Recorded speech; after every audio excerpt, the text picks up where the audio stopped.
మనం తీసుకున్న carbohydrates white rice, white idli, white dosa, white upma, మైదా పిండి, శనగపిండి, వరిపిండితో చేసినవి కాకుండా, బంగాళదుంపతో చేసినవి కాకుండా బ్రౌన్ రైస్, జవార్, బాజ్రా, కొర్రలు, కినోవా, ఓట్స్, గోధుమలు, రాగులు, ఇట్లా ఈ పదార్థాలతో చేసినవి. ఇవి కాకుండా కొన్ని దాల్స్ కూడా మనం టిఫిన్స్కి ఎక్కువగా వాడుతూ ఉంటాం, అవి కూడా వాడుకోవచ్చు. మినువులు, పెసలు, కొన్ని చనా దాల్, రాజ్మా దాల్, పంజాబీ దాల్స్ అంటారు, ఇవన్నీ వాడుకోవచ్చు. ఈ దాల్స్తో తయారు చేసిన ఐటమ్స్ ఫైబర్ ఎక్కువగా తీసుకోవాలి. మనం రైస్ ఎంత తింటే ఫైబర్ ఇంత ఉండాలి, 3 అంతులు.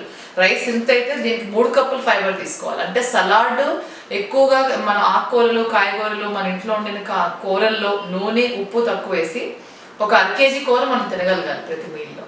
మార్నింగ్ ఇడ్లీ ఒకటే జవార్ ఇడ్లీ, లేకపోతే 2 జవార్ ఇడ్లీలు, ఎక్కువ కాయగూరలతో చేసిన సాంబారు అలా తినగలిగితే మన షుగర్ చాలా వేగంగా తగ్గిపోతుంది, కంట్రోల్లో ఉంటుంది.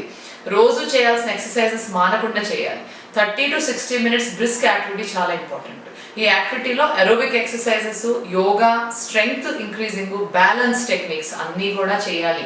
ఇవన్నీ చేయకుండా ఓన్లీ వాకింగ్ రోజు చేస్తూ ఉంటే పాదాల నొప్పులు, బ్యాక్ పెయిన్స్, మోకాళ్ళ నొప్పులు రావటమే కాకుండా మన బాడీలో గట్టిదనం లేకుండా, ఇంకా పొట్ట భాగంలో కొంచెం కూడా మార్పు రాకుండా ఉంటుంది. పొట్ట భాగంలో ఉన్న వెయిట్ తగ్గాలి అంటే మనం స్ట్రెచెస్, అన్ని రకాల స్ట్రెంగ్థనింగ్ ఎక్సర్సైజెస్ అంటే ప్లాంకింగ్, పుషప్స్, స్క్వాట్స్, చక్రాసనం, వజ్రాసనం, ధనురాసనం, ఇవన్నీ ఆసనాలు వేసుకోవాలి. సూర్య నమస్కారాలు చేయాలి, స్కిప్పింగ్ చేయాలి, జంపింగ్ జాక్స్, ఇట్లా కార్డియో, స్ట్రెంగ్త్, స్ట్రెచ్, బ్యాలెన్స్ అన్నీ కూడా ఉన్న ఒక రకమైన ఆల్రౌండ్ ఎక్సర్సైజ్ ఒక 1 hour డిజైన్ చేసుకుని చేయాలి.